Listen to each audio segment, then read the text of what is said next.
Hello everyone, I'm Barbara Campos, Technical Development Representative for Loveland Products. We're here today at Yuma, Colorado, taking a look at some cornfields that were treated with AQUA FORCE. And what we're seeing in our AQUA FORCE plot trials is a deeper root system, a more voluminous root system as well, more of those fine roots that are very important to reach out to more deeper moisture and also to uptake nutrients.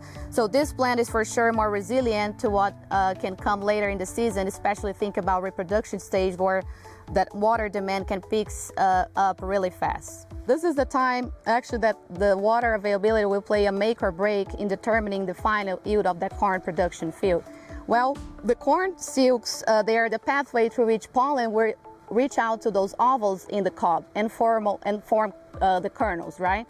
And when we don't have enough water available in that timing, what ended up happening is that those silks, they can slow down in terms of production or even stops entirely. So if we have that mismatch between pollen availability and silking production, what we ended up having is those unpollinated kernels in the cob.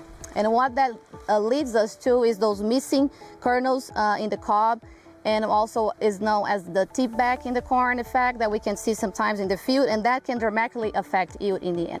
So what we're doing when we put AQUA FORCE closer to those reproductive stages are that we're ensuring that we have enough optimal moisture to the plant to grow out those reproductive periods, especially between VT and R2, and guaranteeing then a good kernel set, a good kernel formation, and later on a good grain filling as well.